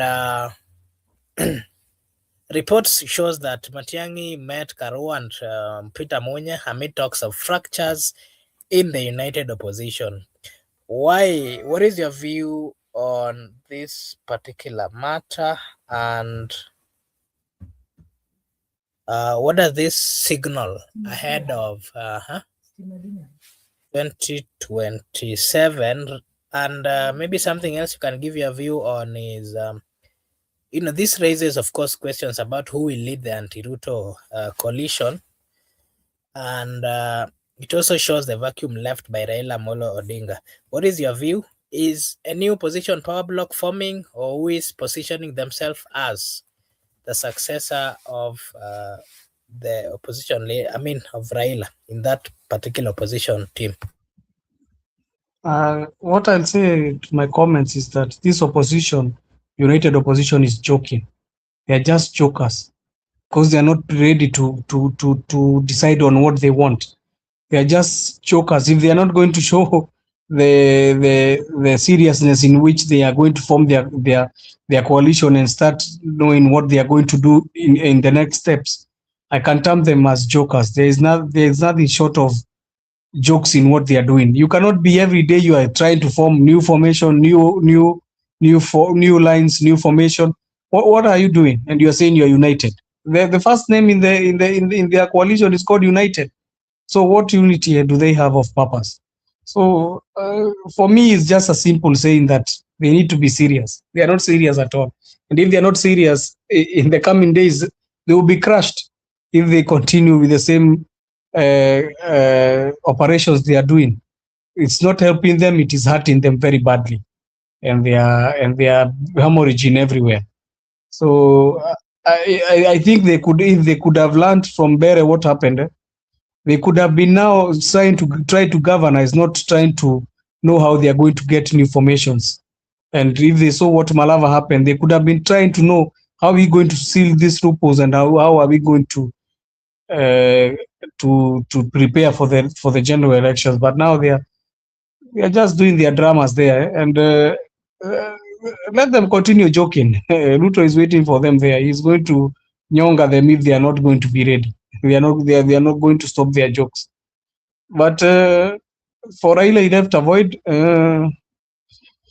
The void is very heavy, but the void is being felt so much in the Luo Nyanza region, and I don't know. They're going to be able to manage their issues. They're going to manage their issues because they need to. They ought to. If they are not going to manage them, somebody is going to manage them for them. And I think Ruto will manage them. Will manage the issues for them. But so far as I'm concerned, united opposition are full of jokers.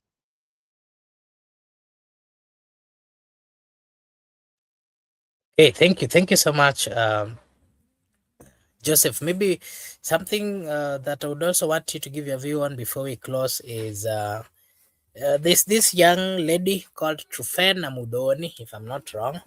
She attempted the first, the first time she wanted to break or to get recognized by the Guinness World Record. She did attempt hugging the tree, and she managed a whole 48 hours. After some few days, she did try again, and she managed to do it for 72 hours. And she's now the whole, she's gotten to the Guinness World Record as the person who has hugged the tree for the many hours. Today, she was in State House, met by the president. Of course, she's been given the prestigious recognition of SHC. Is it HSC, if I'm not wrong? And she's also the ambassador of tree planting, where they're planning to plant so many number of trees. The question I'm asking you tonight is, what is your view on the attempt that was made by this young girl or young lady? And she did narrate the first time she tried this and the many times she tried getting out of the country to go visit other countries as a way of, just showing love for what she likes or what she was doing, but she was denied. Now, of course, with the help and assistance of the people of Kenya, if you saw how Kenyans pressured the Guinness World Record team to acknowledge what she did, they broke. They were all over in social media, tagging, commenting. What is your view on what Kenyans are able to do, and what is your view on what this young lady did vis-a-vis all those things that she has now gained? Yeah, I would like to congratulate her. She's truly a hero among the peers, because there is no Gen Z among the peers who has done something like that. She's a overcomer, and I really love her spirit. And that spirit, I hope the Wangari Maathai spirit is in her, and she will continue with fighting for the climate change in the country, and not also the country but the world. It's very unfortunate that she was not able to go outside the country. I think now is the high time the government should now try to help her in going out of the country, so that she can be able to go and be able to become a globalist in terms of economic change, in terms of climate change. About the Guinness Book of Records, Guinness is like they did not want this one, but Kenyans, as Kenyans, they are very hot when they are on your tails, and they are when they come to social media. Kenyans are they are very advanced, I think, in terms of getting and kufinya pale inahitajika. They always do that. I saw even one comment on a lighter note was saying that wasipompatia Guinness tutampatia Tusker. So he was just joking and saying tutampatia Tusker record nini world records. So I was just laughing and thinking about how Kenyans are very they call them KOT, Kenyans on Twitter. They are very dangerous when it comes to using this kind of technologies. But for Trufena, I want to congratulate her. She made the country proud. She's among leaders who are going to be remembered because of her resilience. I hope her resilience also. I saw some pictures when she was taken. It's not only about hugging the tree. She was taken some pictures a while ago when she was planting trees. Sijui kama Marco Bura umeipanda mti. Umepanda mti Marco Bura hata moja. So she's truly a leader in her own peers, and I hope she can continue with that. The spirit of Wangari Maathai, I think, is over in her. And you know what happened to Wangari Maathai after a long while? She won the Nobel Peace Prize because of her resilience and her dedication to the to the environment. I hope she can continue in that speed. Maybe we get another Nobel Prize from another young girl like her. So congratulations to her, and I wish her all the best. But the Kenyan government need to put in more on helping her if she's going to go to greater heights of global climate change. Hey, thank you so much. And Harry K is saying on Mudhoni, I don't trust her. Don't trust her records. It wasn't live throughout. People should stop joking.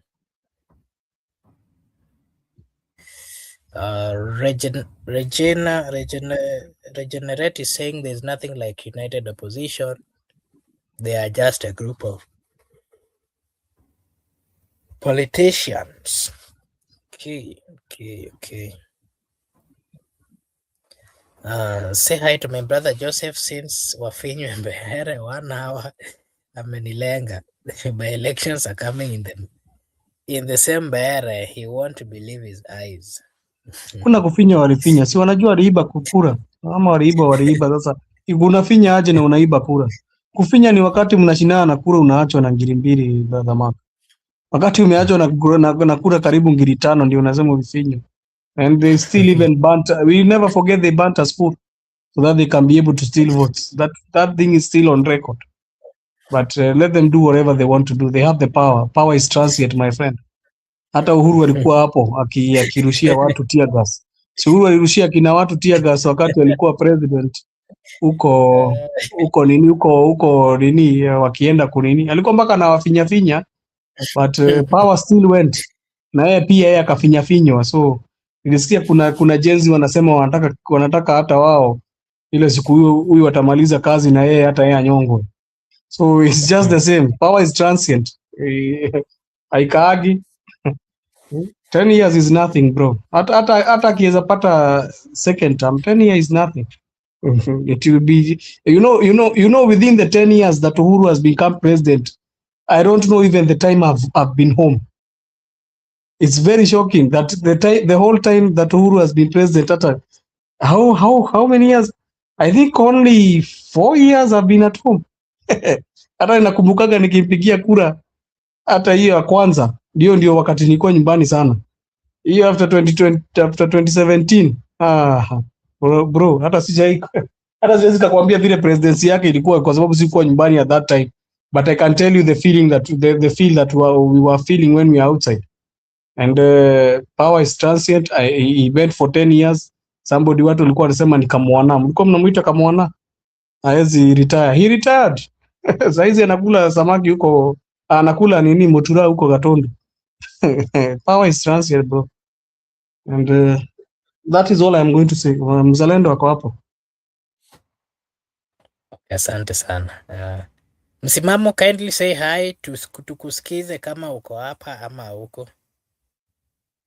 I think Msimamo ndio akona shida ya network because naona anatuambia hapa akiingia huku anapata tunakatika.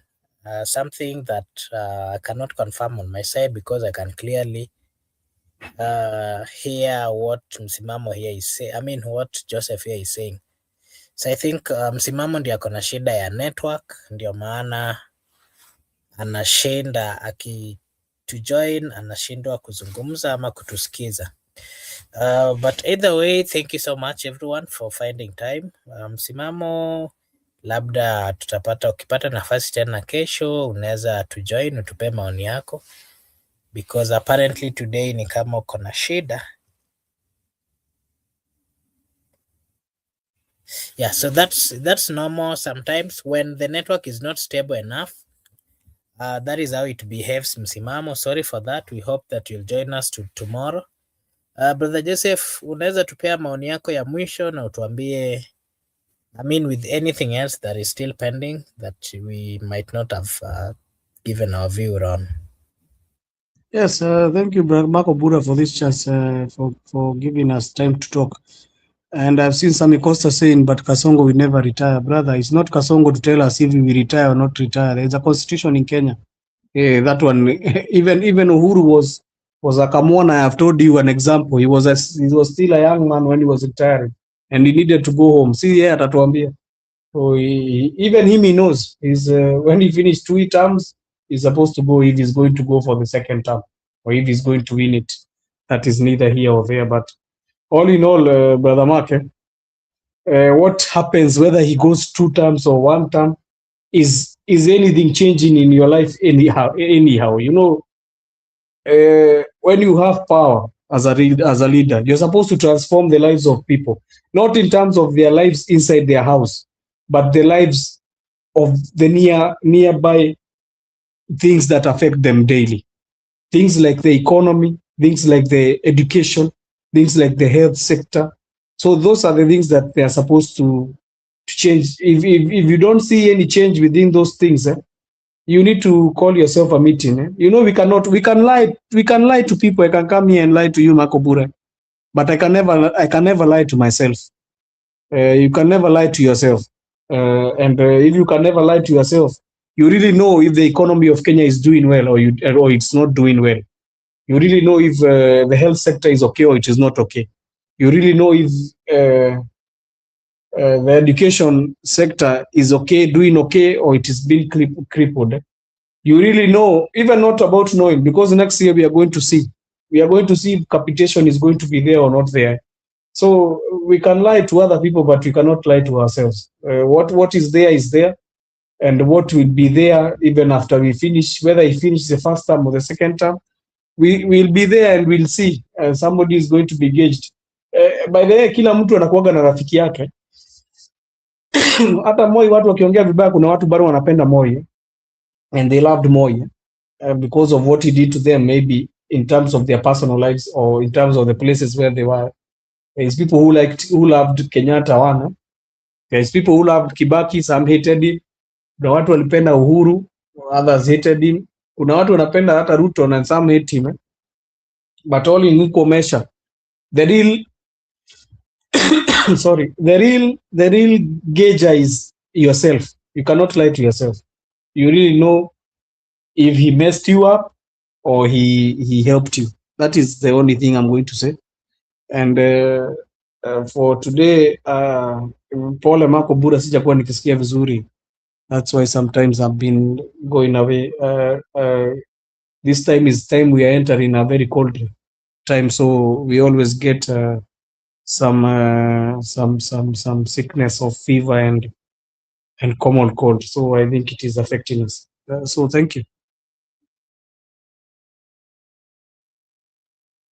Thank you so much, good friend Joseph. We really appreciate. Thank you so much for finding time to be with us or to join us this evening. Allow me to also appreciate Msimamo, who tried, but he wasn't able to give his views because of the network challenges. And allow me to read this. Kasongo will mostly extend his presidency or have one of his sycophants as vice president, so the presidency remain in his circle to avoid being prosecuted. I'm tempted, Joseph. I'm tempted to give my view. I don't know whether I should give my view, Joseph, or just relax. No, you can give your view. You know, they have already given them. I've told you cannot lie to yourself, brother. There is some things you can never lie. There is things even I don't want to argue about. There is things even I cannot even engage myself. You talking about Kasongo having 4 terms, that is nonsensical. I cannot argue. That one I cannot come here to argue, because already we know what the constitution says. That is your own constitution creating. So I cannot argue with something that is not in constitution. That one is neither here or there. That is just their opinion. And I respect everybody's opinion. That's why I'm not going to answer that. The only thing I can say is that as a Kenyan youth, even though we might not have the power, we might not have the money, we might not have whatever is needed, but as a Kenyan, even if it means mobilizing me alone, the entire people of the entire regions, there are things that personally I cannot just sit down and watch happening in a country where I've lived, a country where I've seen people die, fighting for their rights, fighting for freedom, fighting for good governance, fighting for good things that we currently that we currently enjoy. And whatever it means, I don't think some of us, we've been told how it is dangerous to have a political view. We've been told how it is dangerous to give a political view. We've been told how it is dangerous to question the big people in the society. But me, one thing I can say or I can confirm is that there are some childish games that whether you are moneyed, whether you have power or what, there are some of us who cannot just bend and see or watch. Even if Ruto is the most powerful president in the Republic of Kenya, he might be having everything that he needs. But there are some things that we've gone past as a people of Kenya. And I think it shouldn't be easy for us to just allow or to welcome negativity coming back in a society where people have died, in a society where people have gone for demonstration, in a society where blood has been shed so that it can shape and realign the country. I don't think we, the people of Kenya, let me use that term, as the Constitution addresses us, the citizens of the Republic of Kenya, we, the people of Kenya, we cannot allow a president, whether you are the best, whether you've been sent from the sun. The Constitution of the Republic has to be respected. If you're changing it, you change it. Of course, there are people who would want to live in a society where that Constitution is changed. They have that right. But there's also a people who would want the society or the people in leadership to as well respect what the Constitution says. If it is changed and the majority of the people of Kenya says it is right, it should be changed. Well, it will be a voice of the people of Kenya, but it cannot be changed by the political class. That is the only thing that I can say. Let them be at work. Let them be at work. We've seen even Jesus himself, the Son of God, came to earth, and in his youthful state, he went back to his father again. So I don't think there's anybody who is fearful. The only thing that we are not fearful in this world is going back to where the Christianity teaches us that we came from. That is the only thing that we are not fearful of. So long as you're standing with truth, standing with the right things that is assisting the entire group of people, it is the best thing ever. That is what I can say, Joseph. I think I've partly talked in some language that is not easily understandable, but somebody like Eric Ayaga here will tell you, he will not. Even as much as they're saying somebody has the power, is the president, he can say, you be arrested, it is well, there's no problem. But there's a group in this republic that have seen the sufferings of this country. And no matter what, as much as we are being told that Kenyans are tribal or what, there are things that we cannot allow we cannot accept to continue being in operations here in Kenya. Brother Mark, I hope you are feeling okay. You stopped. You are now okay with the sound. I had before I felt that you were sick. Hope you're getting better. That is what I can. I just want to close by thanking the people who are here. They listening to us. I want to thank them and tell Gypsy we are preparing for the game of Man United versus Bournemouth. So that is what I'm preparing for. So we meet in the other side. Anajua pale tutapatanaga wakati tumewakwaruza sana. So thank you for the evening. Okay, thank you. Allow me to just give my comments on what Eric here said. Constitution is a man-made. No one is disputing that. It is a man-made. It can be changed. And remember, I did say in my comments that if it is changed and approved by the people of Kenya, then it is well. If it is approved, Eric, you know what I'm speaking about. Eric, I know you cannot lock yourself in a house when you see a government or leaders because they have bunduki or whatever. So I hope you understand what I'm talking about. I'm not arguing on anything. I'm only saying that if it is something approved by the people of Kenya, it is well. It can happen today, anytime. But let it not be something that has been made behind the scenes and then brought forth to be executed or to be forced on the people. That shall not happen. That is what I mean, and that is what I'm talking about. Yes, he might have all the animals in the parliament or majority, whichever he might have. But if it is not the voice of people speaking through those members of parliament, in a similar way, they tried forcing us with a budget that was not approved by the people of Kenya.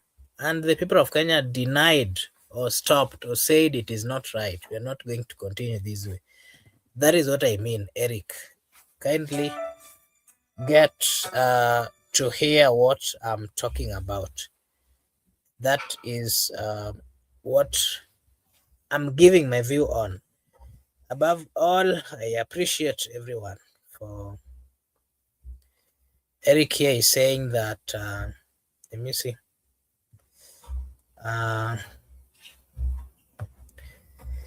Seeing a comment here from Eric.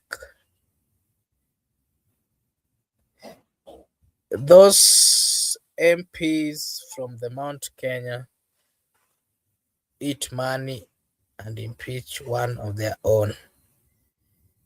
I don't know what that means. Kwani, does it mean that only MPs from the Mount Kenya impeached Rigathi Gachagua? I don't agree with that, Eric.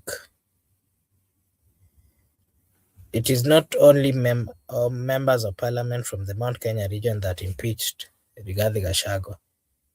It was a group or many number of MPs. And then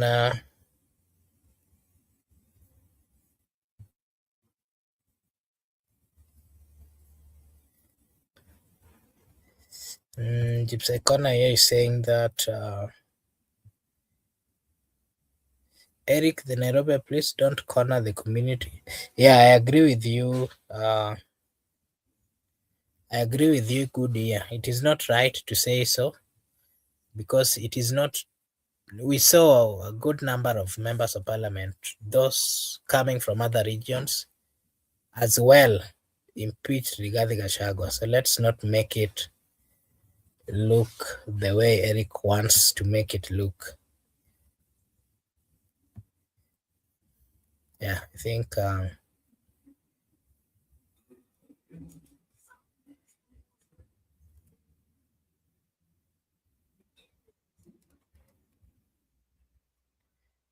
yeah, I agree with this comment. The MPs are from all over the country, of course, including members of ODM, of which it is being said that if ODM did not get in a conversation with William Samoei Ruto, possibly Rigathi Gachagua would still be a deputy president. Because of their number, they easily made it possible for that impeachment to happen. That is what I can say.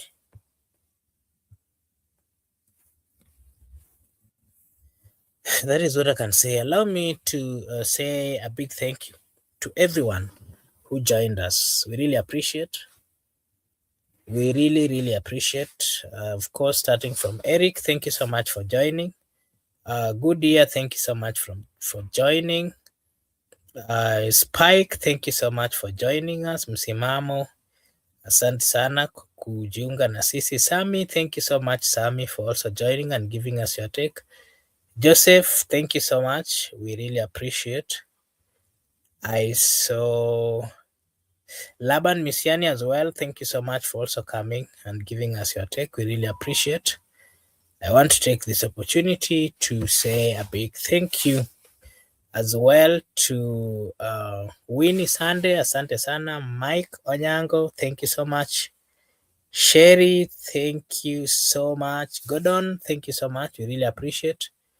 Thank you for finding time to join us this evening and for, of course, giving us your view. We don't take it for granted. We say a big thank you. Allow me once again to remind you that this is Brother Benson Media. And over here, we do say that your opinion counts. If you are watching for the first time, then kindly like and subscribe. If you do so, it is a way of supporting us, na sisi hapa tutasema ni asante. Msimamo, good evening. Can you hear me?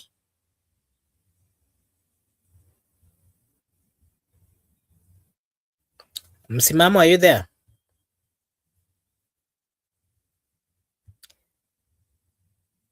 Msimamo seems to be still having a problem. Goodyear is saying that all tribes and counties make a beautiful country, Kenya, and I agree with you. That is the truth of the matter. As we fight, as we try to unite the country, as we try to come up with the best or good solutions, let us embrace each other. Let us acknowledge that we are from one God, God the Father, God the Son, of course, God the Holy Spirit. If you are a Christian, that is. And if you believe in other religions as well, I know you acknowledge who God is. And out of that, we came. And we have to love one another, to like one another, despite the difference in culture or the difference in region where we all come from. Let us look at each other as brothers and sisters, because that is who we are. I think I'll just close because Msimamo can't, I'm unable to hear from him. So I'll just close. Allow me to close now, everyone. We appreciate once again. Thank you so much. And may God bless you. We really appreciate your time. And I want to take this opportunity to wish you all a blessed night, a blessed morning, a blessed afternoon, a blessed evening from wherever you're watching us from. Thank you so much. And may God bless you. See you again tomorrow. Santeni sana.